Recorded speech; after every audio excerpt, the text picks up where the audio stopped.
Hey there, everybody out there in listener land. Welcome to 2022. And here we are with the very first interview for this year on the Entheogenic Evolution Podcast. As always, I'm your host, Martin, and I'm happy to have you with me today. Kicking off this year is actually the same guest who finished off the year 2020 with me, Sergey Baranov, and he's joining me from Huachuma Wasi, his Huachuma Retreat Center located in Peru, and we are loosely discussing his more recent book, The Cactus of Sanity, but just basically catching up, talking about healing, talking about that unitary experience, talking about the craziness of the world and living in nature and all trauma, anxiety, depression, and how the medicines work with all of that, and just a whole bunch of other things. So it was great to have Sergey back. It was actually his suggestion that I bring him back on, and I thought, hey, that sounds like that's a good idea, so come on back on. So he's kicking it off for us here on 2022. I would like to thank James and Brooke, who have made their regular monthly contribution in support of the Entheogenic Evolution Podcast. If you would like to support this podcast, it's a great time to do so. You know, at the turnover of the year, I get charged by Podomatic. That's where this is hosted. I get charged $300 for the year for bandwidth and storage to bring this to you out there in listener land. And so if you would like to help support the work that I do here and just help pay for that basic cost and also help cover the cost of the time that I spend reading and preparing for interviews and then doing the interviews and then, doing this, actually making the podcast, that would be fantastic as well. It's quite easy to do. Just stop by my personal webpage at martinbald.net and use the PayPal link at the top right of the page, or join up over at Patreon and become a monthly supporter that way at the level that is comfortable for you and your budget. Let's see. Before we get into the interview with Sergey, we do want to mention a couple interviews that I do have potentially lined up that will be coming up soon. Next week, I'm going to be speaking with Magda, who actually serves Bufo with Daniel Schmidt at the Samadhi Center. And you may recall from a few interviews ago that I talked to Daniel about the work that they do there at the Samadhi Center, and thought it would be great to bring Magda on and talk about her role in serving Bufo there. I also am working on reading one of the books that was recently sent to me by a publisher on listening to ecstasy, and I'm enjoying the book so far and looking to get in a conversation with that author, and was also recently contacted by someone who apparently is working on getting access to psychedelic therapy for athletes and people with traumatic brain injury. And that sounded like an interesting conversation, so we're working on getting that set up. So got a few things lined up for a little bit later this month, and of course we'll be mixing that with chapters from the audiobook To Orabai's Vision. So that's what we can look forward to here on the podcast to kind of kick off the year of 2022. And I've got a whole stack of books, so I have days and days and days and days and days and days worth of reading I need to do, and then bring these authors on. Because, I actually like to read the entire book before I bring an author on. But so I've got a lot of reading to do, so that's kind of in my background busy work of things to do. And got a couple other people that I'm interested in bringing on the podcast, and nothing has been secured there yet, so I'm not going to say anything just yet, but just some interesting characters with interesting perspectives. And of course, that's always my goal, is to have this be educational, have it be informative, and also diverse and educational. Yeah, that's what it's all about. Here we are in 2022. This is now the 14th year I've been doing this. So I started in January of 2008. And so here we are, January of 2022, and still going. Love it or not, it's still happening. Well, anyway, let's go ahead and get into the conversation with Sergey. It's another long one. I seem to be enjoying having long conversations with people these days, so it's just the way it goes. Sergey joined me again from his place in Peru, and here it is for all of you on the podcast. Please enjoy. Yeah, so we can go ahead and, we can get into anything we like, but I would just kind of start us off in our conversation today just by reminding the listening audience that it was almost exactly a year ago that we first spoke. You were my last interview for 2020, which was kind of a crazy year. And then you sent me a message about maybe getting on as the last interview for 2021, but it's actually working out that now you're the first interview for 2022. And certainly 2021 has been another crazy year. I mean, here today is January 6th. It's the 1 year anniversary of the attempted coup and insurrection in the United States by the Trump cult. So it's just been crazy in that degree. And then also, even right now, we might be getting some background noise because yesterday I left in the afternoon to go pick up my son from school. And when I came back and opened up my garage door, like 20 minutes later, this huge flood of water came out and my hot water heater had busted. So there's a plumber crew downstairs right now banging away, installing a new water heater. And probably at some point we're going to get interrupted because they're going to come up here and ask for a signature. But so just to let you and the listening audience know that we might have some background noises. But yeah, I thought it would be fun just to kind of check in. And you had sent me previously when we talked. I can't remember the name of your previous book at the moment. The Mescaline Confession. Yes, I had read the Mescaline Confessions, which was a little bit of an earlier book of yours about 2018. Huachuma. And we talked all about Huachuma and Huachuma Wasi, your center down there in Peru. And for this interview, you also sent me the Cactus of Sanity. And I really like the title because it's, as I've already been saying, it's been crazy. It really has been crazy in a lot of different ways. And so I think we could all use some more sanity. So, yeah, so that's kind of where we're at in just this very moment. And so, yeah, welcome back to the podcast, Sergey. Thank you, Marvin. Thank you. It's good to be back. And yes, it was exactly what you said. The last interview and then the first one without really planning that way. So I felt honored to, be the last guest, kind of to wrap up the 2020. And I feel honored to begin the 2022. So it's a great pleasure to be here, and I was honestly surprised when you sent me an email. I was like, "Has it really been a year since we spoke?" That it didn't seem that long ago to me. But with all the crazy stuff that's happening, I guess time is flying rather quickly these days. Yeah, and in the same way, it kind of barely moving forward because nothing really changing to the better so far. So it's like you feel like you're stuck in a certain sense, stuck in the world without any flow of life. That's how it feels at the same time, So it's true, it's fast and at the same time slow. Like in the medicine, that's exactly how it happens. You take the medicine and it feels like it can feel both ways, like the whole eternity just passed by, and at the same time, like, woo, nothing really moved, I'm like stuck in this moment for forever. It's very similar.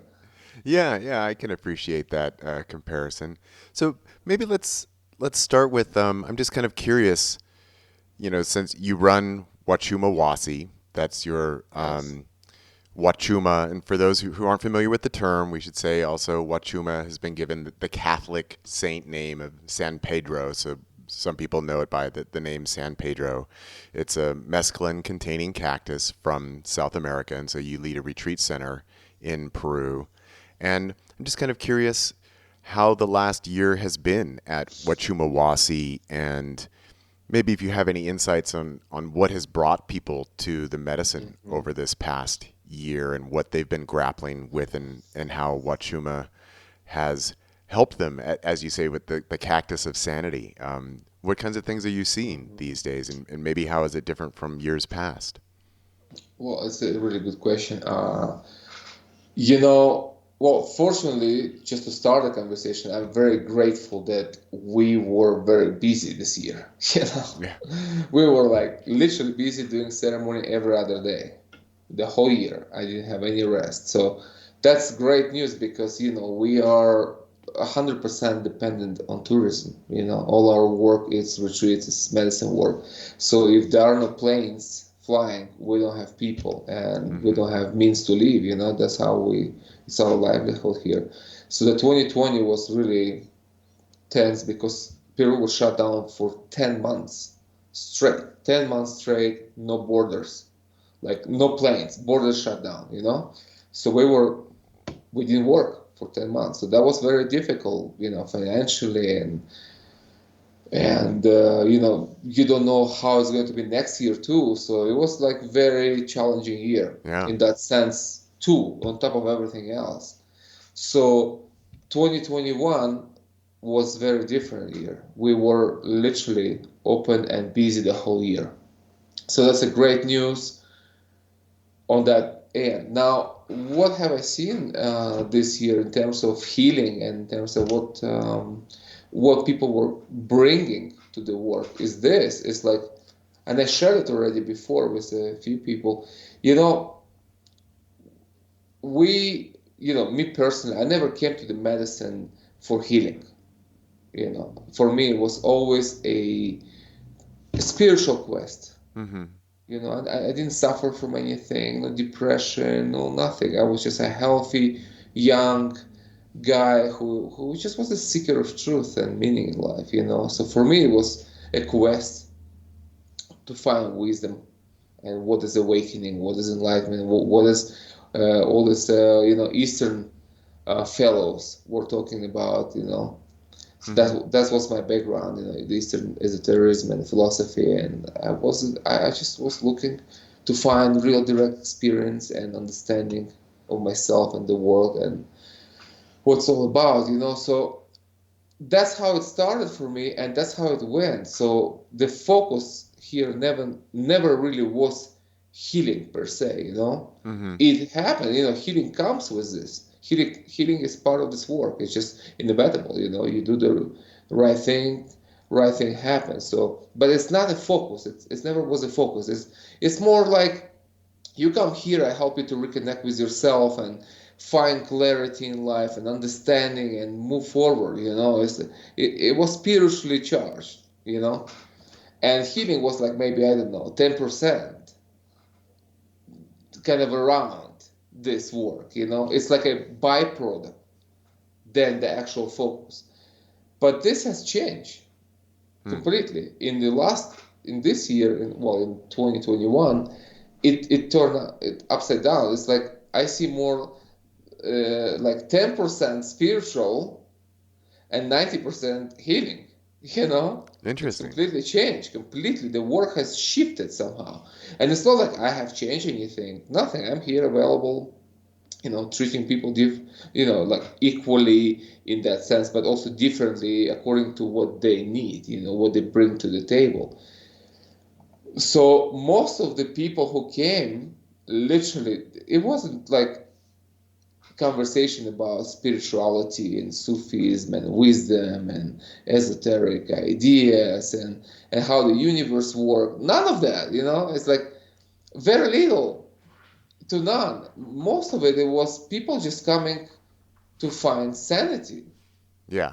You know, they just want to be sane. That's the actual word that they are saying. It's like forget about esoterics. Man, I just want to be sane. Just help me to reclaim my mind, you know? So it's like 90% of people was just, whoa, I just want to be me again, you know? I want to live my life again, you know? Mm-hmm. Because everybody got affected by all this, what's happening in the world, and, you know, to this certain degrees, less or more, but everyone is affected. Yeah. So even I got caught last year, and I have, you know, we live in nature, and I have plenty of medicine here, and even I got caught in the beginning. I had to pull myself out of it, you know, but I got caught, so I can definitely appreciate how much harder it is for people to survive without plant medicine and living in the city somewhere, you know. It's no wonder that, you know, the suicide rate went off the roof of the chart, and depression, and, you know, and that's what I see people coming here. It's with this strong desire just to find peace, and sanity, just to be sane, to be you, just to be okay, you know. So that's what I see. Yeah. Is that it's depression. It's a lot of depression, anxiety, and a lot of depression. People are coming literally on the verge of suicide and collapse, Yeah. like on the last, la- Yeah, I'd so, say that feelings of desperation, yeah, anxiety, hopelessness, trauma is really endemic yeah, across societies around the world at this point. And it, yeah, it seems like, kind of like we started out saying, where things are moving very quickly, yet nothing's really happening. Nothing, we see the escalation of climate related disasters. Like here in the United States, we've had so many over the past year of climate related issues, and there's zero progress being made on anything about climate change in any way, shape, or form. And of course, just the huge societal, economic, psychological impacts of coronavirus and just everything that's come with it, and the societal divisions that have built up around different opinions and views and perspectives around coronavirus, and the increase in proto-fascist politics around the world. I mean, it just seems overwhelming for people, I mm, think. So I think it's natural that a lot of people were reacting with anxiety and trauma and wanting to find a bit of sanity. So I have one specific question for you that I'm just interested in your answer on, and then I'd like to direct us into why you like to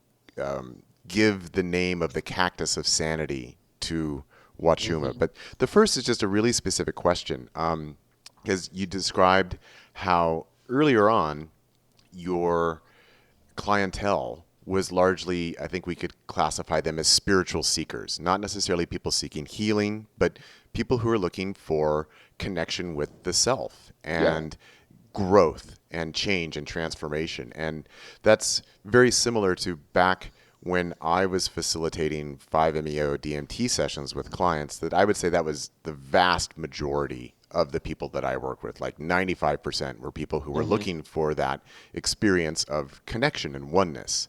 yes, So I was never really involved in quote unquote healing so much. And it was interesting that somebody tagged me on a post on Instagram a week or so ago, and it was a really messed up post. But anyway, they called me a shamanic practitioner, and my reaction was like, look, I've never called myself a shamanic practitioner ever. I've never identified as that. So the question that this is leading me to is, I'm just wondering if you yourself, if you have a title or what you feel, what is your position?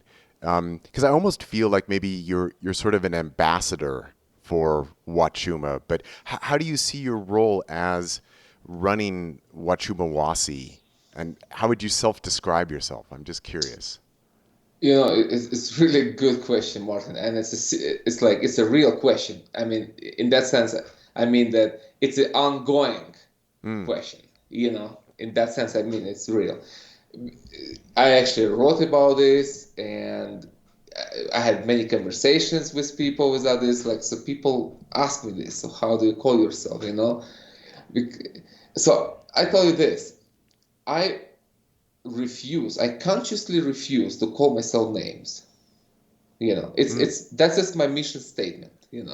I refuse to call myself a shaman, a healer, a shamanic practitioner, or any of those names. And here's why. Although by definition I could call myself some of this name, mm-hmm, it just defines what I do. But I don't, because I don't believe in names. I don't believe in labels. I don't believe in calling. It's like I'm calling myself nothing really. I'm calling myself a servant of Huachuma. I serve Huachuma. That's it. mm, This is the most down to earth, um, real um, perspective of what I do. Technically, I'm Huachumero because I work with Huachuma. That's it. I serve the medicine. The master is the plant. I'm the servant of the master. I serve the medicine to people. So I'm nothing really. I'm nothing. I'm no. I'm nobody. I'm just a person who loves what he does, who loves his medicine, and who loves to see the change and the healing in people when they come to do this medicine. So when you start calling yourself names, this is where your ego starting to grow. And this is not what I want. I don't want to feed my ego. In this work, it's not something you want. It's like you want to keep your ego in check. It has to be harnessed and educated and know its place. But you don't want to feed it to a monster. Like, oh, you can see it around. Like, oh, I'm a shaman. I'm a master shaman. I'm supreme shaman. I mean, we have this stuff in Peru here. I mean, it's theatrical. Yeah. Yeah. It's like exactly in the same way I don't wear ceremonial clothing, although I have it, but I don't. I go with, as you see me now, that's how I do my ceremonies. You cannot tell what we're doing at the river. If you see me at the river with a group, you cannot tell what we do. We just sit there and just people like, okay, I mean, this is just a bunch of tourists, checking in, but that's actual ceremonies, Yeah. because I don't wear anything. I'm just the way you see me, My name is Sergey, and I'm just your fellow human being who just, who have done a lot of medicine in his life and walk the path. Yeah. So I got some experience, some understanding of life. And the medicine. So that's it. So I'm not calling myself anything. Yeah. Well, I'm actually shaman. Yeah.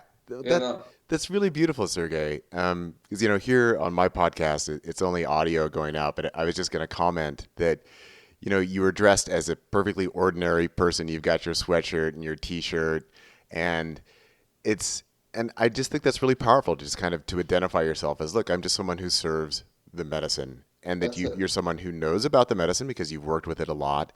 And I do think that that's another sort of endemic issue in psychedelic culture of when people do adopt the term to say, oh, I'm a shaman, and then you see people change their names, and then they start dressing differently, and that to me just speaks of, okay, so you've replaced one egoic identity with another, and now you're making a show of it.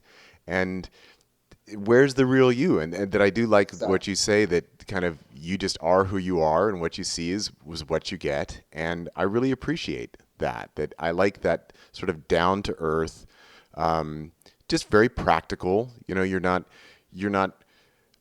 disclaiming anything for yourself, and you're also not necessarily claiming anything for yourself other than the reality that you have a lot of experience with Huachuma. You do know how to serve it safely. You know how to provide a safe and supportive context for people, and that's what you do. So yeah. And also there is another point here,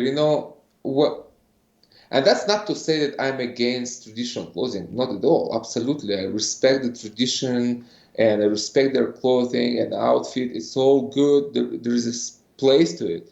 But you see, I'm Westerner. I'm not a Peruvian. I didn't born here. I came here from the West. I'm just like you, I was adopted into this culture. I'm now Peruvian citizen, but I'm Westerner. So I just wear what I used to wear, It's like, that's it. So for a Peruvian, that would be great to sit with a poncho and it's like, I don't wear ponchos. I wear jeans, So it's like, so the thing what I want to add is like, I don't want to create extra barrier between me and my guests. Like, I don't want to, because the clothing can, in a sense, provide that separation, that like pedestal-like position. Oh, this is the shaman, Look at his poncho, look at his, hair dress. I mean, whoa, this is like, he's there and I'm here. I don't want that. We're equal. We're equal, I'm your friend here.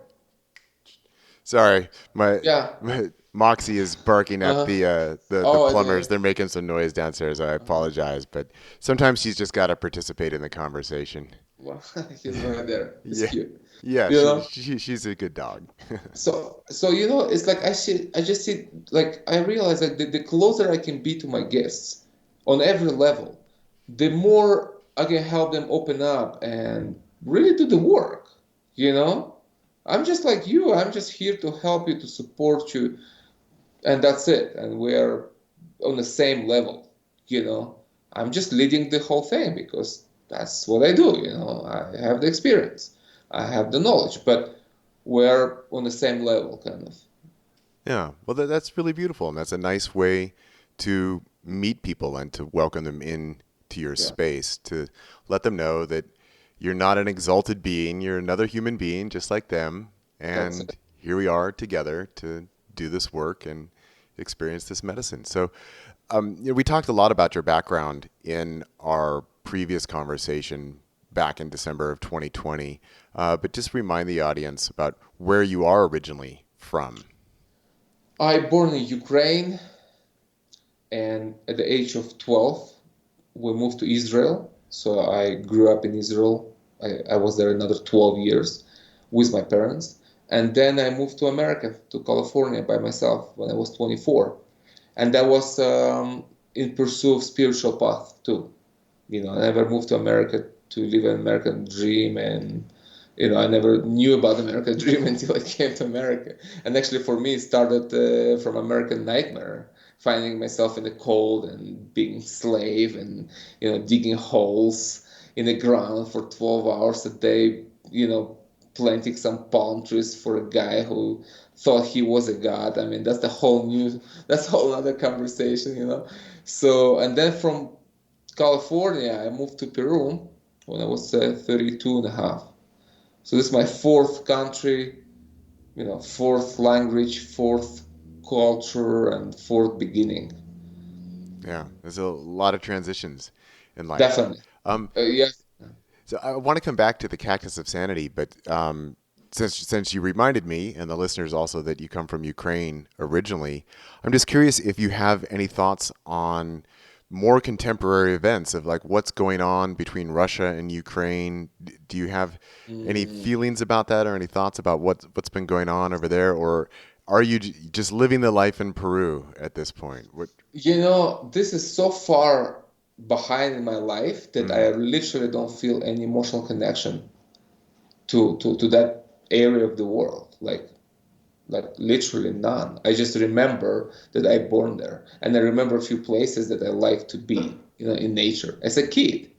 But other than that, like politics there, it's a complex issues there. It's all like it's a geopolitics more than anything else. I mean, it's not just a conflict between two countries as it is now. But before it was like I born in one Soviet Russia. For me, it's all one country. For me, it's like all weird. Like it's like Oregon would be fighting with California now. It's like yeah, what? yeah, It's like no, it's a one country. This is the United States. So for me, it's like that. But it's really a geopolitics. It has to do with big players. It's like the Ukraine, just the NATO trying to get closer to Russia. It's always been the case, and through Ukraine, they really can station themselves very dangerously close, and you know, really pose a serious threat to Russia, which isn't good for the whole world because you don't want to tease a Russian bear. It's a bad idea. A nuclear bear, don't tease the nuclear bear. It's a bad idea for the world. I mean, the people in power are just completely insane. The only reason why we didn't have nuclear war until today is because both sides understood clearly that it's a mutual destruction. hmm, That's why we didn't have it. It's not like we have good, nice people in the politics who want peace and love. No, no, no, no. None of that. The only reason why we're still alive is because they knew that it's a bad idea because Russia will respond and they are just as powerful as the United States. So don't do this, don't start, and there will be no attack back, no response. But I think in the last couple of years, the people just have lost touch with reality to a dangerous degree while thinking that they can just go preemptively and destroy a nuclear power, which has nuclear submarine 20 miles off your coast. yeah, It's like, no, this is bad idea, guys, and we have to stand against that and speak against that. We want a world. We don't want nuclear war. We don't want any war. We just want to live peacefully and grow our children and share a beautiful existence together, and that's the message that have to come from both sides, and loud, because it's just a new threat that we are facing right now, really. Yeah, it actually reminds me of the Sting song from his album of the Blue Turtles, Russia. I think that was the name of the song, where he said, "Don't the Russians love their children too?" That was the message of the song. It's like, look, Of we're all human course. beings. We all love our kids. So Yes. why are we involved in this madness? And actually, the Yeah. mutually assured destruction, right? It's Yeah. just it's Yeah. mad Yeah. that It's mad. yeah. Yeah. So It's mad. I want to invite you to stroll through some memories, if you'd like. That you had mentioned that what you do recall from Ukraine is some of the nature that you enjoyed Yeah. there, and I would just invite you to share some of that. Mm. I'm a big naturalist. I love the natural world. I'm always interested in different ecologies and different environments. So I'm just curious what you remember of Mm. the natural world of Ukraine, and maybe if you'd like, just compare it to where you are in Peru Mm. and the differences there. Well, I remember my childhood very well, like literally very well. And the beauty of it wasn't really in places as much as in my connection to life. Mm. As a kid, I was connected. I was alive. I was awake. I was full of wonder. So climbing a tree and sitting there until the night and eating berry, that was just absolutely magical. I remember every tree I climbed. you Mm. know, and I remember the river that was coming. It was extremely dirty, polluted, brown water like Amazon. Like in the middle of the city. But I love just to go on the beach, to sit, to look around. It was just so much happiness in this, so much freedom as a kid I experienced, and I love this. And I always remember, I remember how I always thought like, when I grow up, this must stay. I should never forget this. This is very important Mm. to live my life in this way. It doesn't matter what country I will be in, but the state of consciousness should be state of connection, state of freedom, state of love, really, state of love. I was in love with the world when I was a kid. And Ukraine's all flat earth. It's like there's nothing there. It's like it's all just flat. Mm. It's not like here in the end. It's like you know, this is a whole new level of nature living here in Peru. But then there wasn't much nature per se. It's a city. I'm a city boy. Mm-hmm. I was grown in the city, but we had the river, some places, some quagmire somewhere with little thing. I was like everywhere I could be, just being closer to natural world. Like totally intuitively while living in the city, I found myself, I was very happy there. I was very happy sitting on the tree. Mm-hmm.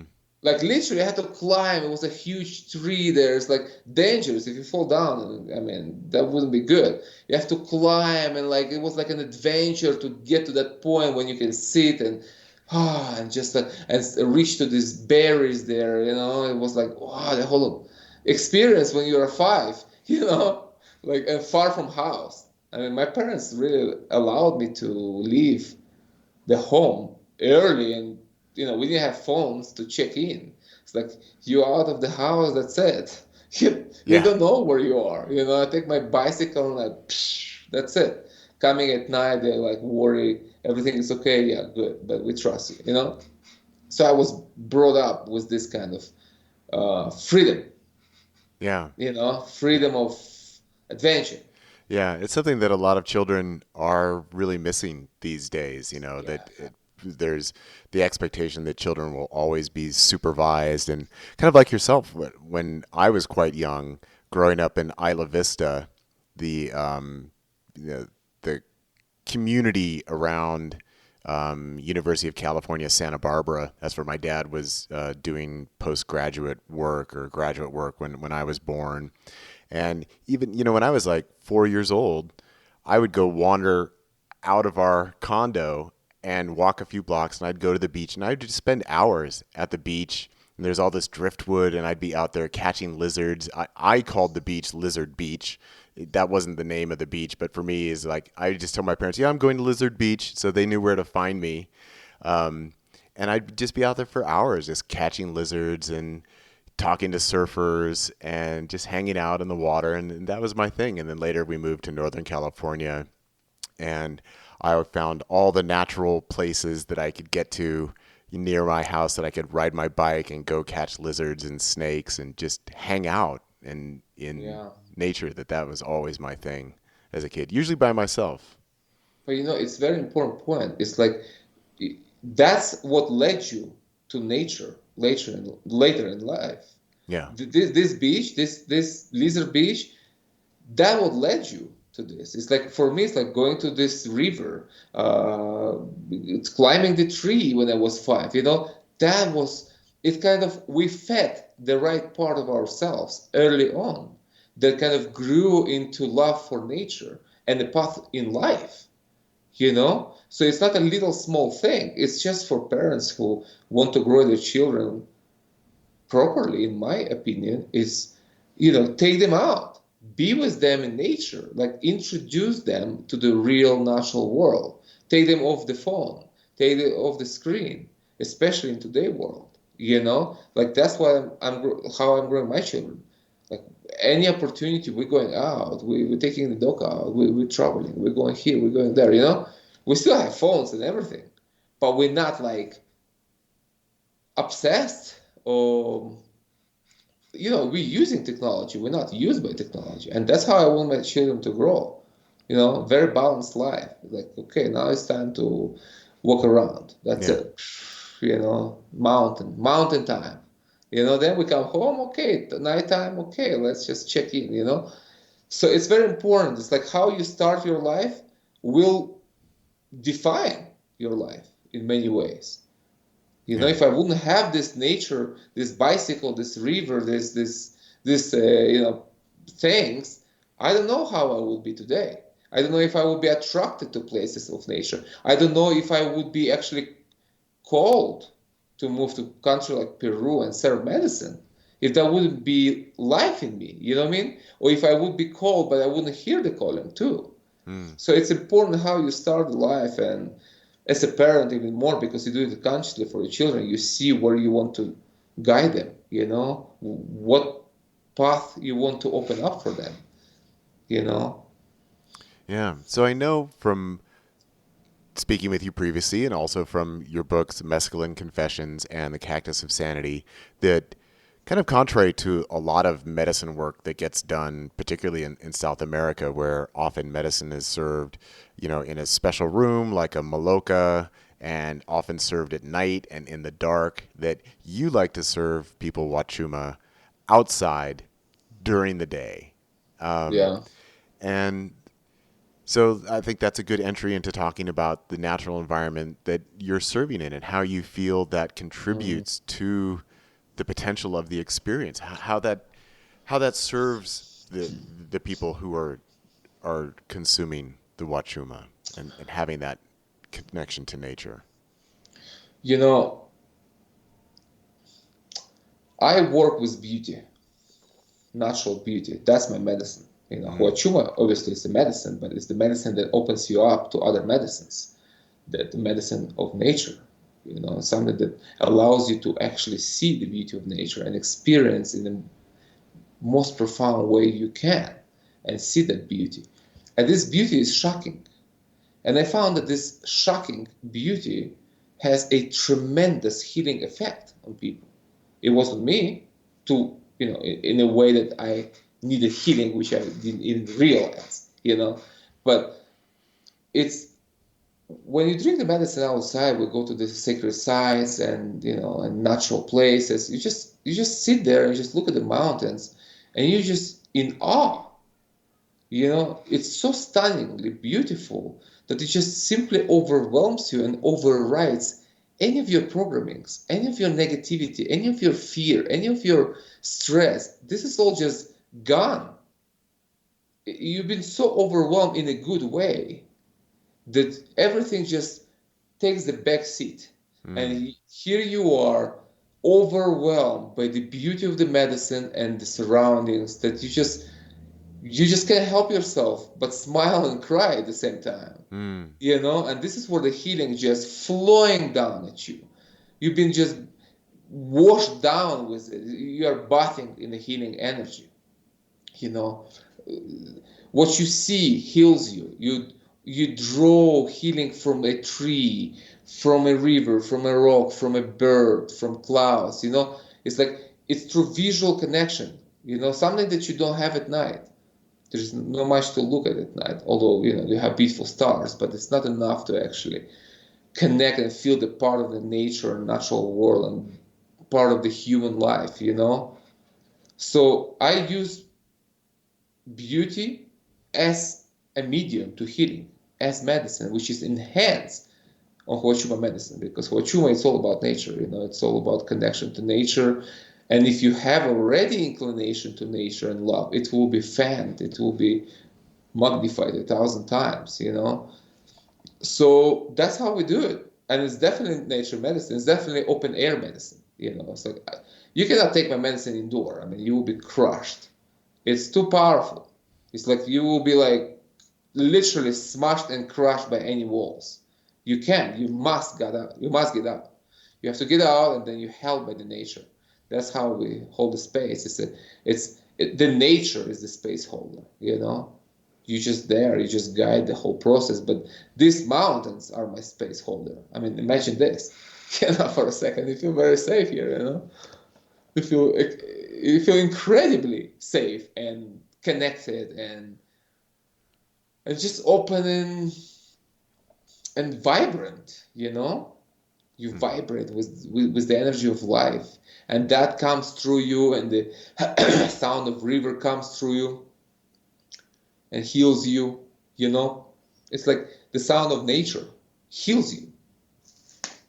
Yeah. So what kinds of effects have you seen as you've described over this past year, of a lot of people coming with depression and anxiety and trauma, and getting that opportunity to drink this powerful medicine and sit out in nature? I'm imagining you've probably seen a lot of people crying, a lot of people smiling, a lot of people having epiphanies. But it just sounds like a very powerful context and very beautiful context. And if there's anything that you'd want to share that you've seen over the last year, and particularly if you've seen anything, as you've mentioned, that the clientele is somewhat shifted from the spiritual seekers more to people seeking healing, how those impacts have been felt among those individuals who have been coming.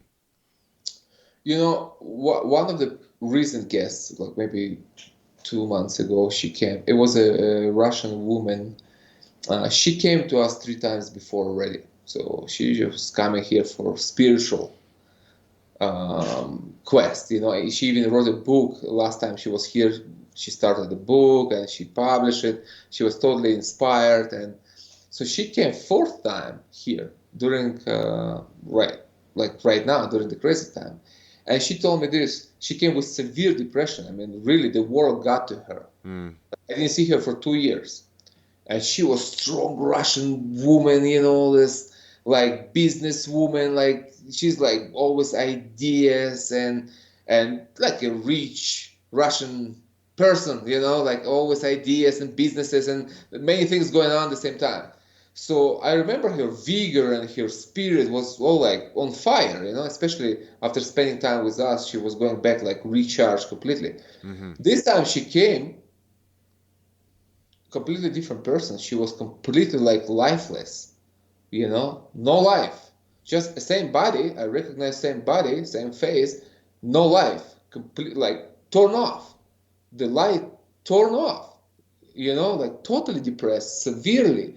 She said like, and she wanted to come in 2020, but she couldn't because everything was shut down. But she told to her friends like, I need to go see Sergey in Peru. It's important. I need to go to Peru. And they were saying, no, it's dangerous, and the travel is difficult. COVID everywhere. Just get some therapy. There are plenty of therapists in Moscow and in London, because she lives both in London and Moscow. And then she's like, no, I need to drink Huachuma. That's what I need. I just help me to get there. And if I need to walk to Peru, I walk to Peru, you know? So last minute, she booked her flight. She came. On the third ceremony, her depression was gone. That's what she said. On the third, that's like 1 week. We do every other day, 3 a week. And she started to, you could see the light coming back to her eyes and the smile. And she's like, oh my God, Jesus, man, the world got to me. I lost the truck. I lost it. You know, she was like sitting in the river crying, like, I lost it. You know, and here I am. And oh my God, I'm glad I came here. And then she said, you know, if before coming here was a kind of a privilege, a luxury to drink the medicine and talk about life and, you know, delve into like esoteric stuff, then today it's just a salvation. That's what she said. This is just a matter of salvation. You just need to be saved, you know, from the madness. You know, I just want to be sane. That's what she said too. And she brought her 19-year-old daughter that lost 3 colleagues to suicide of her age during the lockdowns in London.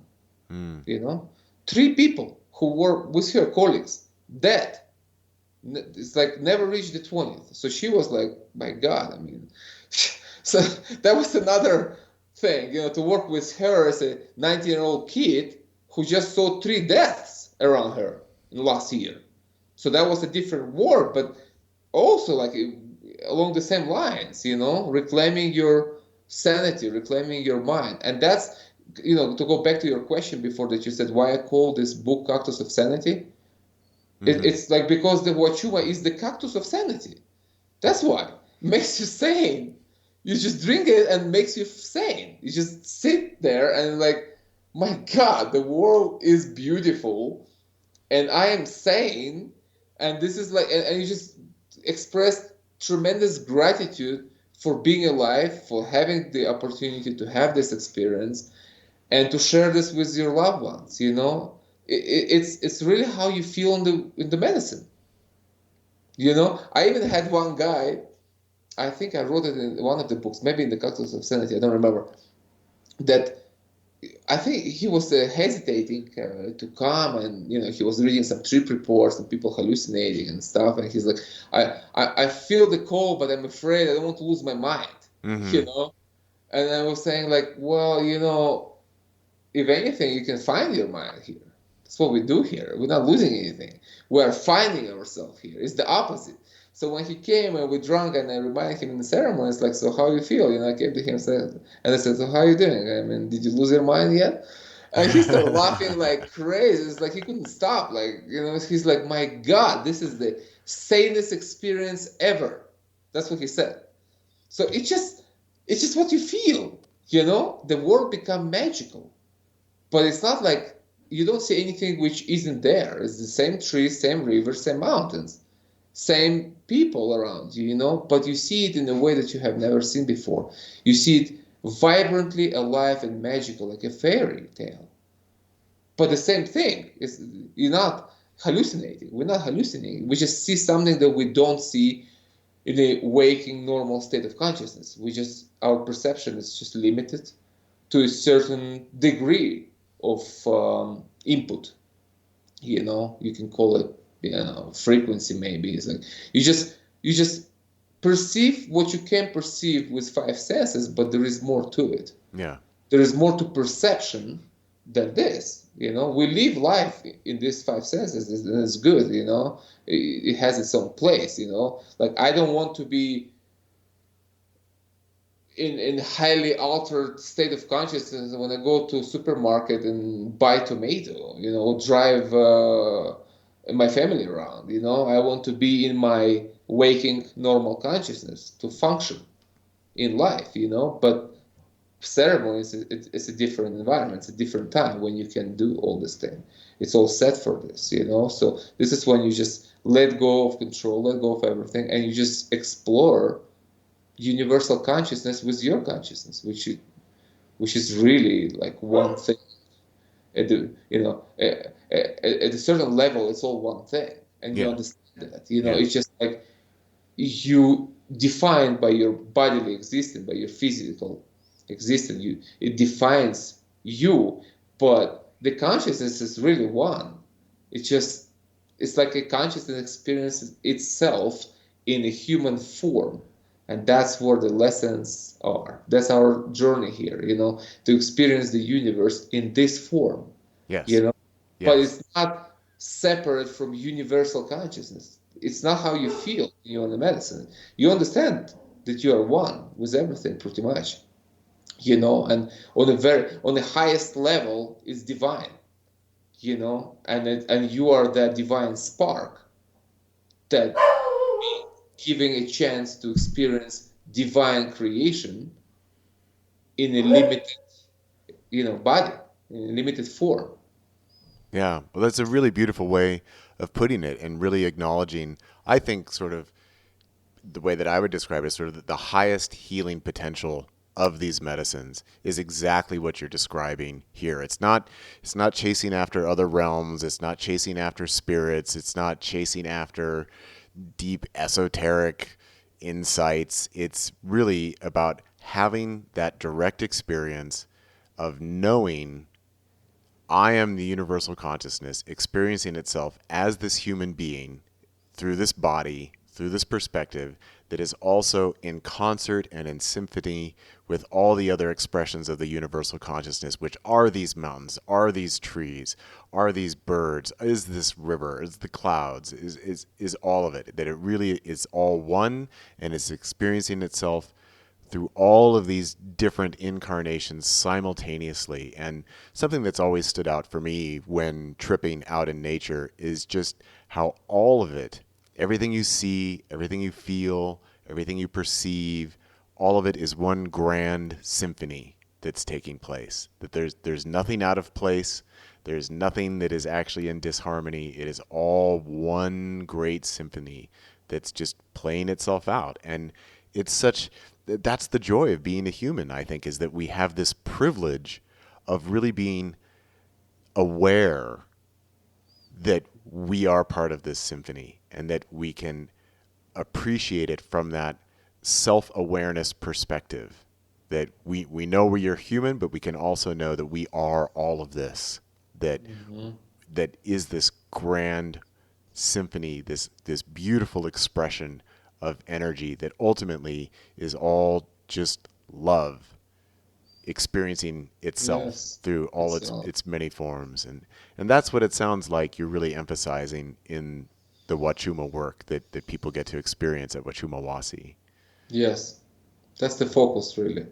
That's the main focus is, and through this to mediate healing. The healing comes through this.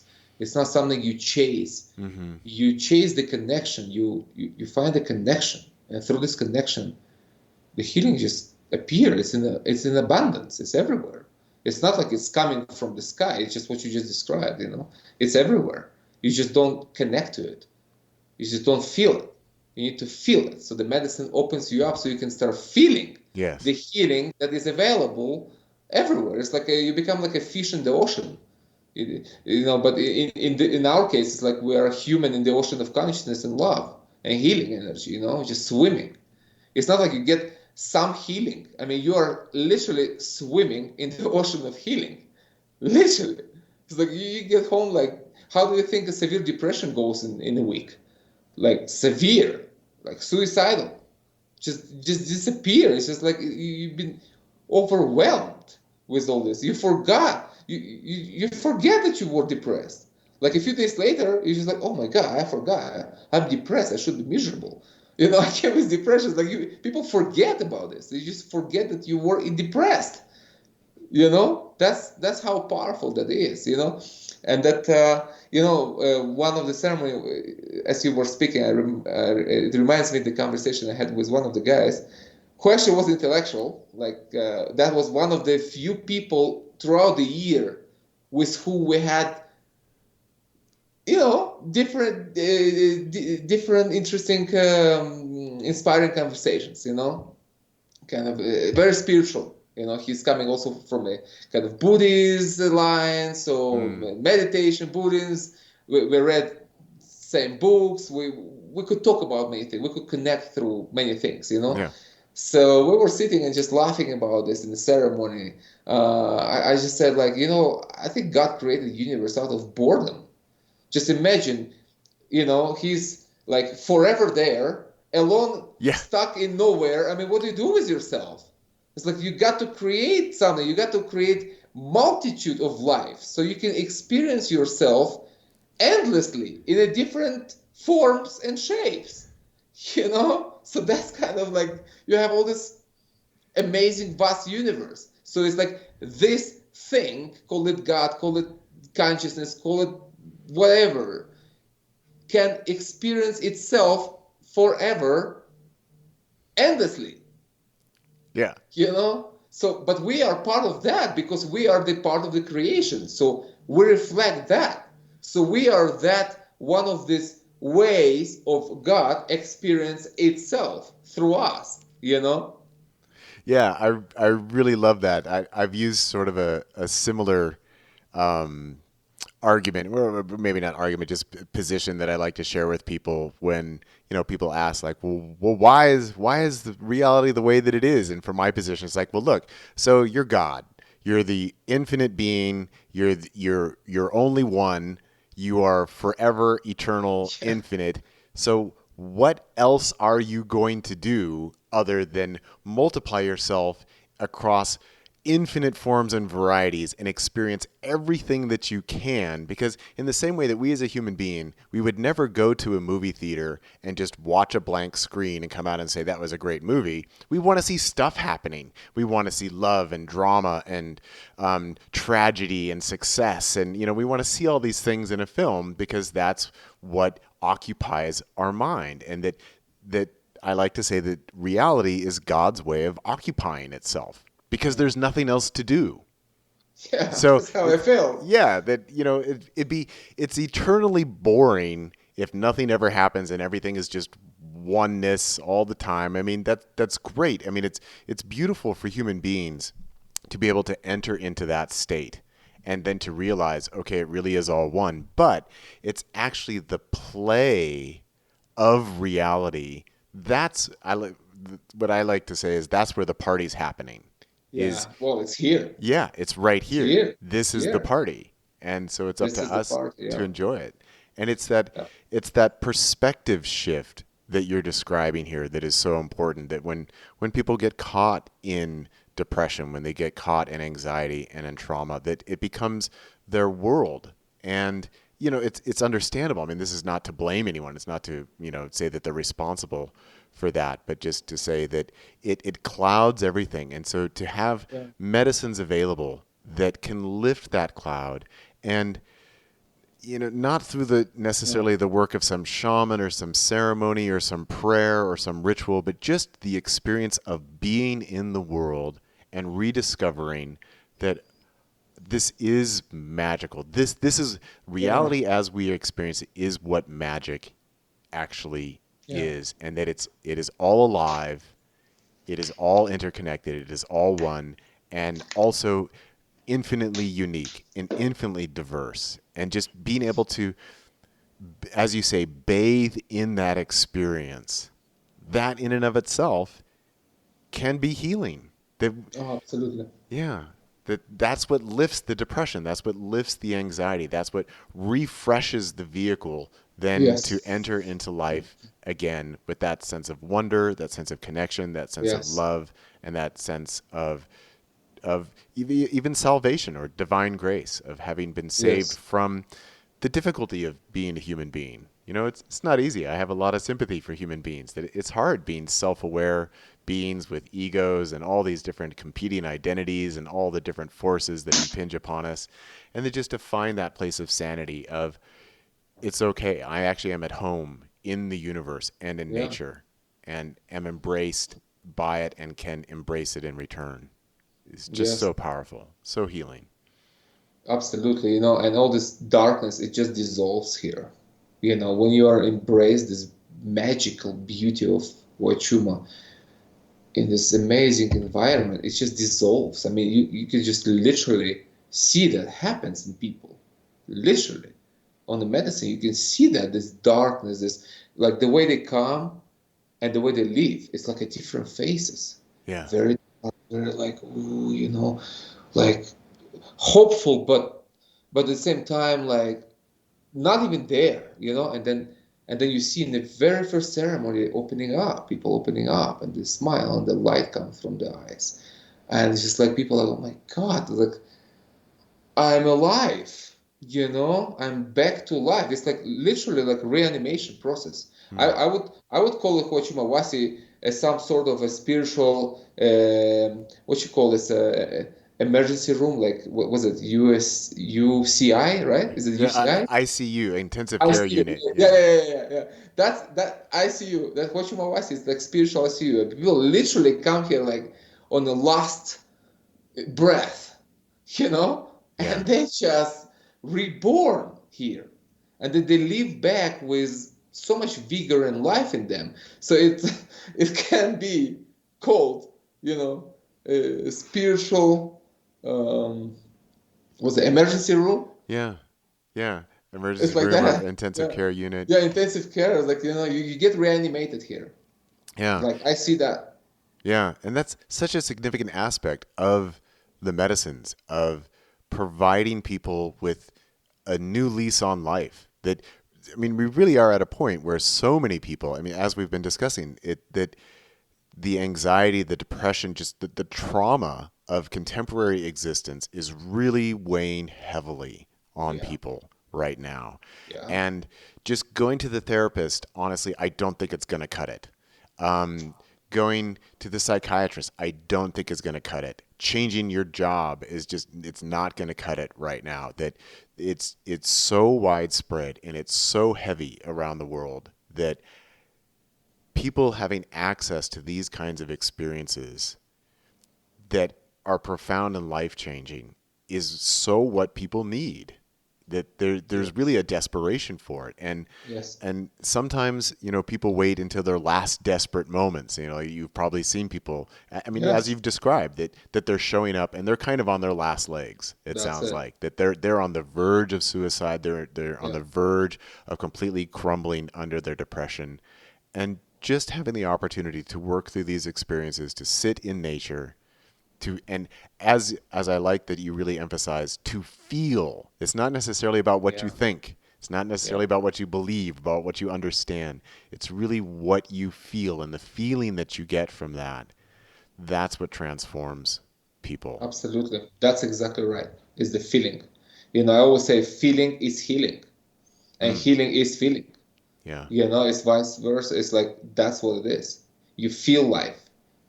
You feel alive. You feel yourself. You know, that's what causes depression. That you lose the sense of self.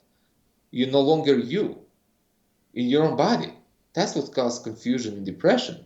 You know, and talking about therapists, I completely agree. And you know, your therapist is just as scared as you. That's the whole problem. This is not the world we lived before pandemic. It's like you go to therapist, he says, or he or she, they don't know the future. They don't know anything more than you do. They're just scared. They need therapy too. It's anxious and depressed, and they just working hard to keep themselves together Yeah. as everybody else. It's not like they're like apart from society. Oh, I go see therapist, and he's just there like he's just like you know. It's like this is why I say it's like words are powerful, but they are limited. They cannot reach deep down to your soul. So there is a place for therapy for sure, and it's great if you have good therapists to talk to, absolutely. But the conversation, the human conversation in itself is healing. That's why the good therapist is the one who would know how to listen to you and actually have heart-to-heart conversation and maybe make some, you know, good suggestions. You know, that's what a therapy is really. It's not anything beyond that. You know, it's like it's human connection and actually caring for another human being. That's what therapy is, you know. But psychedelic experience, and you know, here it's shamanic experience. It's a psychedelic shamanic experience. You know, it's it's just so profound and so powerful that it just dissolves everything. It's just beyond all words, beyond concepts, beyond techniques. It's beyond everything. This is, you just do it and it just does it for you. Of course, there is work involved in it. You have to bring courage and willingness to surrender and all that thing. But if you do this work, medicine do it for you. It just any dark state of mind just can't stand so much light. It's like no matter how dark the night is, the sunrise comes and that's it. The night is over. It's the same thing. Doesn't matter how dark you feel in your head and how hopeless and desperate. When you embrace the medicine, the sun rises. And when the sun rises, darkness dissolves and snow dissolves, everything dissolves. And and you just feel like you've been reborn in life, Yeah. So as people are going through these experiences at Huachuma Wasi, I'm curious what you yourself are feeling in serving the medicine and when working with people and observing these experiences taking place. How do you yourself feel? Well, for me, the greatest reward is to see people heal, to see people well. Mm-hmm. It's just what I do, It's just to see the transformation gives me pleasure. It's a feeling of reward. It's like you've been rewarded. It's like you're doing the right thing. You see them transform and live a better life. So for me, it's like that is my path. It's like it's been transformed in the last couple of years, like, I don't know, maybe 5 years, from my personal to like, what is my personal? It's like, before it was like, okay, there is healing for people and there is also my path. Mm-hmm. Like two things. It was like, okay, and this is my path and this is my work. It was like two separate things. But at some point, these two have merged into one, and it's no longer about what I understand and how it is for me. For me, the priority is my guests. You come and I just want to provide the best service for you. I want to bring you to a point when you just find the highest appreciation and gratitude for the medicine, respect and healing and joy and understanding, and you live as a better version of yourself, So my personal work is in providing this for you, So that's how it feels.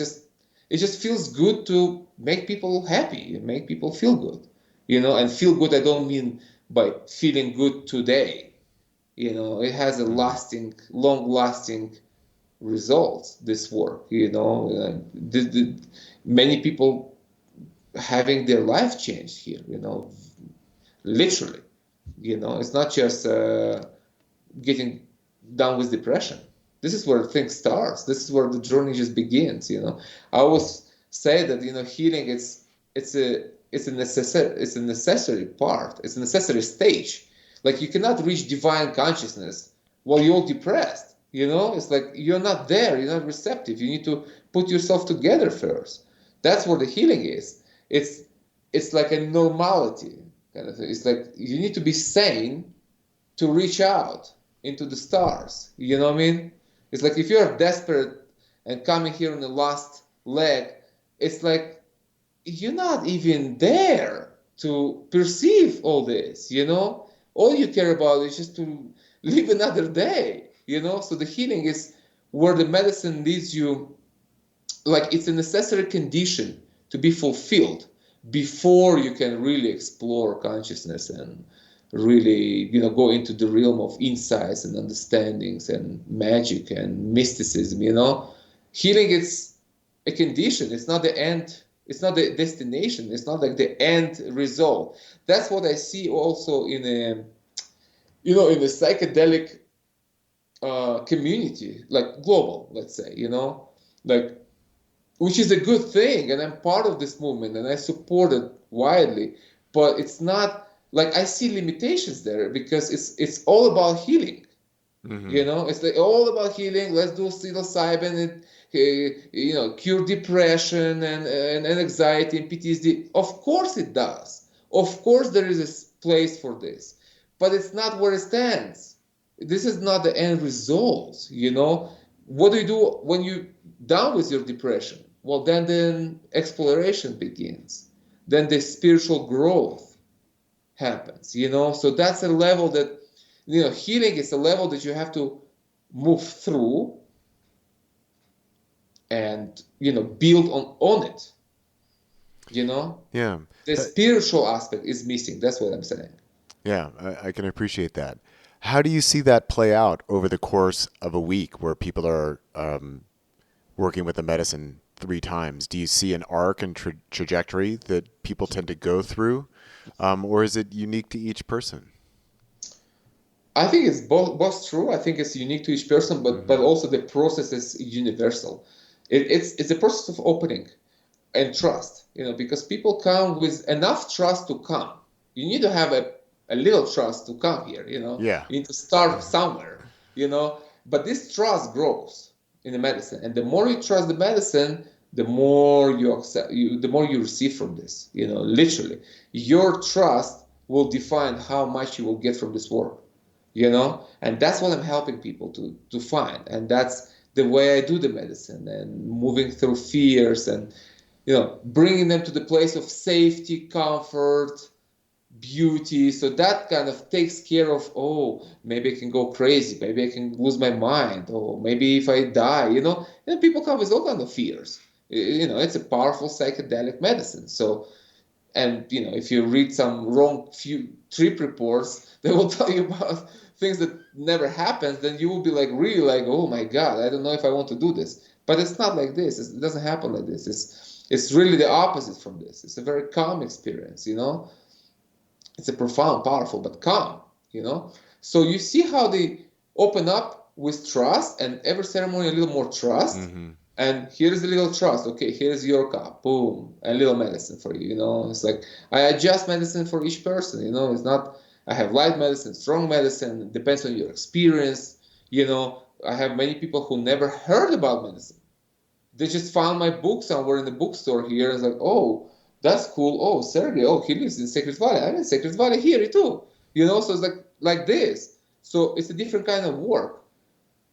It's a much lighter, much more, careful than it would be like with you who have a lot of experience, with the stronger medicine from start. It still will be gradual, but it's a different steps, It's different story. Like you start from a different place. But at the same time, like I can have 10 people in a group, 5 with experience, 5 with nothing, and I bring them all into the same space. That's what's important. Same space. Doesn't matter what for you it means lighter medicine, for you stronger, but we're all in the same space of connection, beauty, appreciation, healing, and we're all, swimming in the ocean of consciousness as the fish in the ocean at the end of the day, and everybody at the end sitting by the fire, sharing food, and discharging the energy. Because during the day you charge the energy, you absorb, but at night you discharge. So it's time to relax into it, homey, sharing stories. People just having fun, like after the ceremony. Yeah. And you like to serve people starting in the morning? Yeah, we drink at 10 until 6. So 10 o'clock, we drink here and we go out. And we come here at around 6, close the ceremony. It's like 8 hours journey. And that's what we spend together. And the medicine continues until you go to sleep, But it's already, the official part is over, and I close the ceremony, and the energy is all sealed. So you still feel it, but it's already like more homey. You can be home and just relax into it and enjoy conversation, talking with people who you share the day with, And Huachuma has a very unique quality of bonding people, like no other medicine. Really, it's just, you drink it with people once and you feel like you know them forever.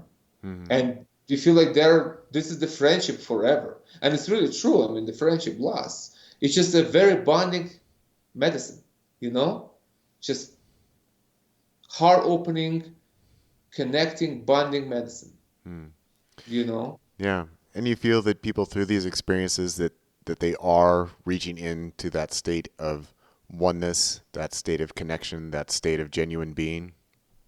Yes, absolutely. It's just different for different people. It takes different time too, because people come with different baggages, different problems. So, but this is the trajectory. This is where it's all going. It's just maybe taking maybe more time, but that's where you're going. That's what happens. Like you discover both. You discover healing and you discover connection and spiritual insights at the same time. It's like it comes with healing. You heal yourself, you're finding balance, you're finding peace, and you're just like, oh, okay, here I am. And then all these things come at you, it slowly unfolds. It's just given to you, like, okay, well, you've done this, now how about this? And here's the insight about this. And you're like, wow, thank you, that's amazing. It's like I never see it that way. And it becomes your healing tool. Because a part of you just got healed, a part of your soul that just understood something important on a very, deep level. And this is your healing. You're being healed now in that sense, So insights are healing. Yeah. Understanding is healing. Yeah. And, I really like sort of the distinction that you're pointing to within the broader psychedelic community of that there really is this push at this moment around the idea of psychedelics as a form of therapy. And I think that it's completely legitimate. Yes, and that for, as we've been discussing, people do need healing from trauma, anxiety, depression, and a whole host of other things. But it's also, that's not all that the medicines are good for. It doesn't need to be the sole focus. And I think part of it is just practical. Like here in the United States, we are moving more towards the medicalization of psychedelic therapy. Here in Oregon, they're developing the psilocybin assisted services program, which is sort of a therapeutic program. And I think that there's definitely room for that. But I think that it is sort of focusing on, do you have a problem? Do you have an ailment?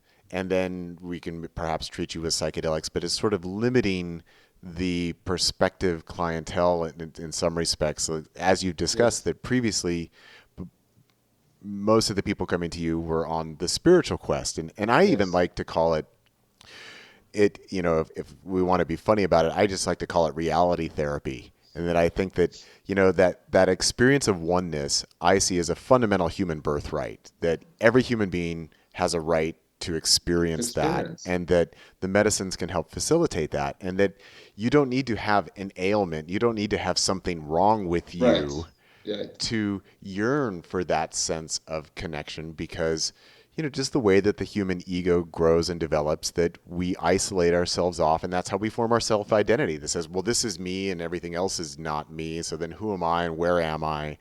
But then getting into those transcendent states where we then can experience that, it is the universal consciousness, and I am that. It is coming through me. That is what makes me me, and that's what makes you you, and everyone else. That's why I like to say, well, that's reality therapy, because we might not have felt that before. Yes. We might not have perceived that before, but that's really how things are. And so by using the medicines in order to help facilitate that is actually what I see as the highest potential of the medicines. Because as you say, just that experience itself is sort of healing of sort of the existential nature of being human and feeling alone or disconnected or lost or even wondering, what is the nature of my being? And then we get access to it. Look, it's right here. Like, you are that. You are this. And I think that is healing, but it's also, it's liberating, and it's transformative, and it's invigorating. Yes, right? That's the right word. Yeah, it invigorates your life. It invigorates your being. Exactly. It's an important point. It's like you don't need to be on a deathbed. Yeah. On a deathbed to have the right to experience something natural to you, something natural that you were not just able to because of the culture, cultural programming, like you don't need to be sick, you don't need to be dying. Actually, it's too late. And I wrote it in the Mexican Confession. It's like, it's like a psychedelic assisted therapy for people who have 4 months left to live. I mean, Jesus, man. it's like that's a bit late for exploration. You know what I mean?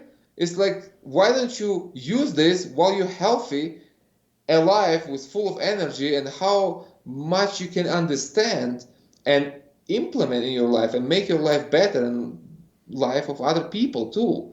You know, how much ideas you can bring from the other realm and integrate them into ours and improve the condition of living for you and others. You know, that's the thing. It's like, Yeah. you don't need to be dying for this. You Yeah. know, it's too late. You know, I mean, it's still good. It might help you with anxiety of death, and it's a good thing. But it's not like psychedelics just reserved for dying people. It's like, what about living people? Yeah. You know, Yeah. they need it just as much. Yeah. And young people as well, as with a safe and supportive environment to introduce them to these Yes. experiences. Now that the psychedelic renaissance is fully underway, and there's more and more stories about psychedelics and psychedelic medicines around the world every day, that there actually an older generation is now becoming interested in psychedelics, that maybe they missed the 60s, right? Yeah. That they didn't participate in that. And in conversations that I have with people, that kind of like you're saying, I've talked to a lot of people who are definitely in their older years, and what they often tell me is, I wish I had discovered this when I was younger, because this would have really Changed my changed the, life. the, the trajectory of my life and my experience Yeah. of being. And they're grateful to have discovered it even late in life. But there is that sense of what could have been. Yeah. Instead of waiting for the trauma to happen, instead of waiting until, okay, these are my last remaining years, okay, I'll give it a shot, but actually having grown up with it, that people could see that, well, my life would have been really different. And it's not that they necessarily regret their life the way that they lived it, but they just wonder what could have been, because there is Yeah. that sense of magic. There is that sense of Yeah. wonder that arises from these powerful experiences. Experiences. How Yeah. much fuller it could be, you Yeah. know? It's like I had one man from Australia, you know, a few years ago, 75-year-old, a retired cancer surgeon, you know. So he run his clinic and, you know, make a lot of money and, travel the world. So had a good life, you know.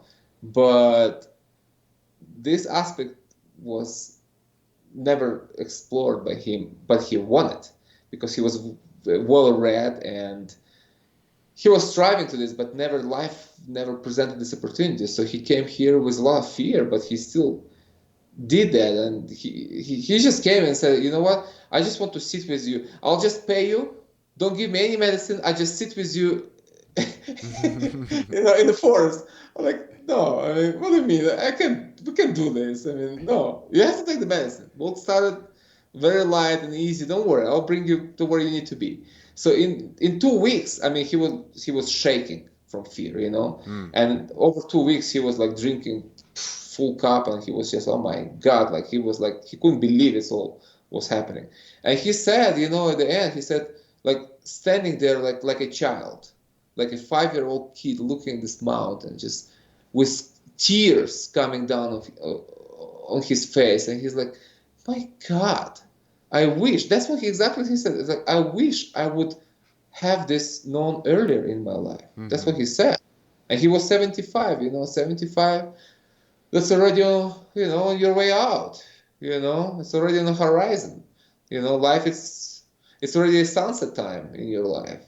So that just, and he's not the only one. I just remember him when when you were talking about this. Yeah. It's like, yes, how much more could be experienced and understood and lived if you would know this before, you know?